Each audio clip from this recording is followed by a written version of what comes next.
Hi, welcome back to Autistic Alignment. For those of you who are new here, I'm your host, Julia K. Mitchell. And today on the episode, we're going to be talking about our strengths and weaknesses. And as the title suggests, I have no strengths, is how I felt for a lot of my life. And so I think this is a really relevant topic. I hope that you get something out of it. And if anything, I just hope you can understand yourself a little bit more by the end of it. So, what is a strength and a weakness? So, a strength is our personal skills and actions that a particular individual can do well or not well. So, it's essentially the things that we have developed over time, or some people are just more naturally apt at doing something. Um, However, a lot of the time when we talk about strengths, we think of strengths in comparison to someone else. So we would say, oh, I'm better at this than that person. And this can be quite dangerous when you're on the spectrum because our strengths often look different to other people. And so I think when we compare ourselves to others, it can often do harm. And also, I think the way that we have to identify our strengths, because they look different, the way we have to look for them is different because they might not always be obvious or they might need, we might need some prompting in order for them to shine and come through. And some examples of my strengths, or I am very empathic, I am creative, I'm kind, I am motivated, and I have good verbal communication skills. However, I'm also impulsive. I can be disorganized. I don't have the best written communication always. And the other thing that I want to add is that often, or in my case anyway, I think this is known as our hamartia, like our fatal flaw, but my fatal flaw anyway, is that when we lean on our strengths a lot, we can sometimes use them. I don't know if the term is like in excess, but we just like have to be able to maintain balance. So, for example, I can be quite empathetic, but if I'm empathizing with someone else to the point that I'm forgetting who I am, then it becomes a weakness. I can be really creative, but if I'm so creative to the point that I feel like everything is disarray and I'm not creating anything because I just have all these ideas, then it can also be a weakness. And if I'm kind to the point that I'm giving everything I have away or not being kind to myself back, that can also be a weakness. So just keep in mind when we think of ourselves that it's important to always try to cultivate a healthy balance. And I just want to give this quote that I really like by our buddy on the spectrum, Albert Einstein. And that is that weakness of attitude becomes weakness of character. It becomes lack of power to act with courage proportionate to danger. All this must lead to the destruction of our intellectual life unless danger summons up strong personalities, able to fill the lukewarm and discourage with new strength and resolution. What this quote essentially means is that we have to have the power to act because acting is like it involves bravery. We have to challenge our own thoughts and thoughts of society. And it takes courageous individuals in society to who overcome challenges and overcome like intellectual barriers that help society progress on the whole. And so we then end up inspiring other people if we can do those things for ourselves. And I really like this quote because, especially in the world of autism, there is this heavily medicalized language about us having deficits and there being something wrong with us. And it's the same with ADHD and dyslexia. Like, oh, you've got dyslexia. So what does that mean? Oh, I'm bad with numbers. Very often will people say, oh, I'm really good with spatial reasoning and I'm great with shapes. It's always thought of as what things can't you do? And so I think for anyone on who has been diagnosed with a learning difference, you already have this almost intellectual barrier created by society that defines you as not being good with things. And that's kind of what we become more commonly known as. And that can become our own internal narrative. So if anyone is out there and they don't think that they have any strengths or they think that their strengths aren't useful. I just want you to know that they are, and you can find them if you don't know what they are. And when we become really apt at using our strengths and developing them and not being afraid of our weaknesses and really leaning into them and finding support, because it can be so hard doing things by yourself without other people. And that's why I find reading up about other self advocates and the language they use to advocate for themselves very empowering when I apply that to my own life. So, why is it important specifically that we know what our strengths and weaknesses are?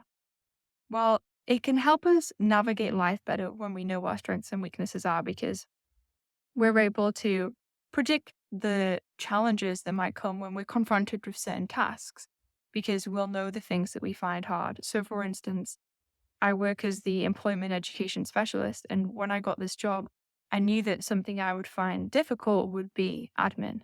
And it was something I found really difficult, and it still is. But because I know that, I'm able to communicate it to the people around me, and I'm able to work on it until ideally it becomes a strength. And this does involve a lot of patience, but it's possible. And the same goes in reverse. Like, if we are confronted with something and we know that we're really good at it, we can, or even not even really good, just like a little bit good compared to some of our other things, we can keep putting ourselves forward for that. When we are deciding on which sorts of tasks to take on, it makes it easier to pick tasks that are proportionately challenging in relation to our strengths and weaknesses. Because, if something's too challenging, we're not going to be able to do it at all. But if it's the right amount of challenging, then we can take it on. There's a word for this, but I forget what it's called. It'll come to me. And the other reason it's useful to know what our strengths and weaknesses are is that it can help us solve problems. Because we can use our strengths to help solve them. And it's funny that I'm saying this, because sometimes I feel like I'm so motivated to change the world and support autistic people that I end up having so many ideas about things we can do that I end up overwhelming myself. Oh, yes, that is an example of how I can overwhelm myself, because I'm like, yeah, I want to, and empathy, because I'm like, oh, yeah, I want to support everyone else that's autistic. But then I forget, like, actually, Julia, like, in order for me to be able to do that, I have to really look after myself first.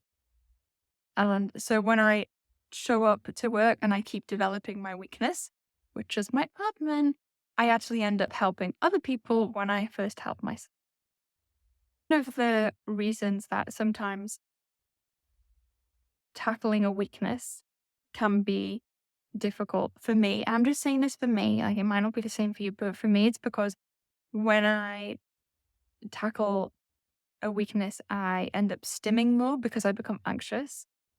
And that is something that I'm still a little bit insecure about. I do it a lot, but sometimes when I do it in the company of other people, and because some things are very challenging, then yeah, I will stim quite a lot. So I just want you to know, if this is something that you also find, like, if you're doing something in whatever area of your life and it's too hard and it's making you stim, that can also contribute to further overwhelm. If you stimming is something that you find overwhelming because you have like internalized ableism about it.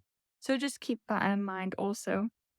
So how do we identify our strengths and weaknesses? One way of doing this is that we can think of an activity or a task that we have done, and then we can reflect on it and the things that we found easy or challenging. So, for example, when I was cooking the other night, I think about how I do it. I have a tendency to just like open up a recipe online, look at the ingredients, not even look at how much they weigh, throw it all in, cook the food.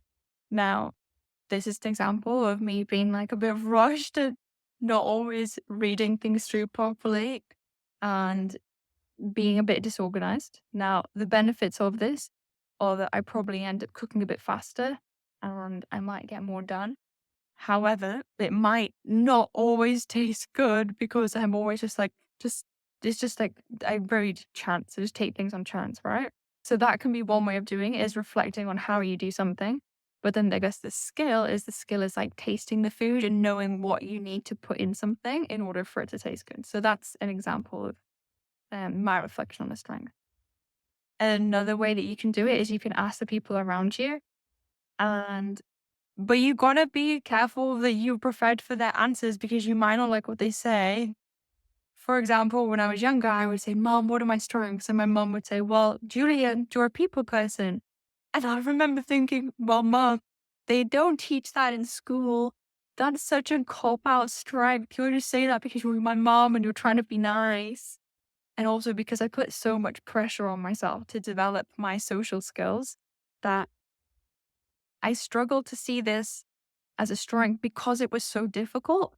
So I found it hard. So it didn't feel like a strength because I put so much pressure on myself to do it. But then also because my mom, I thought it was a cop out. But it turns out all the jobs I've had have been really sociable jobs. So I should have listened to your mom. I'm sorry. It is a strength. So that's another way you can do it. Ask the people around you.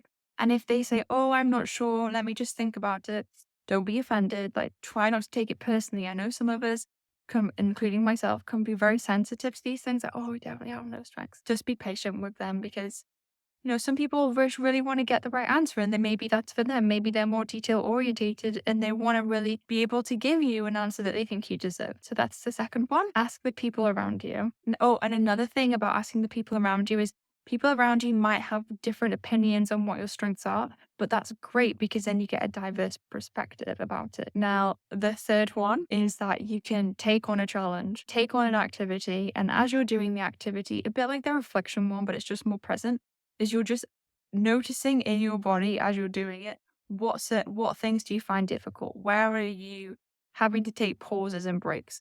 What is it about this thing that you're doing that's maybe confusing you, that you have to look into a little bit more? Or there's certain elements that you find you're going really fast, or you just like start going in like a workflow where you're just so relaxed and you're doing it and it doesn't feel challenging at all because you're enjoying it so much. Or maybe it is challenging, but you enjoy it. And so maybe that's a strength, the fact that you're passionate or enjoy doing that thing. So there are 3 ways: reflect, act in the moment. So reflect, try a new thing, and ask for feedback from other people. So how do we utilize our strengths and weaknesses? So something that we can do is we can look for opportunities that involve using our strengths, but not to the extent that it's going to knock our confidence, because there's a fine line between putting ourselves out there and really not doing good at something and being like, okay, this is too hard, and every time you're doing it, you're becoming emotionally exhausted.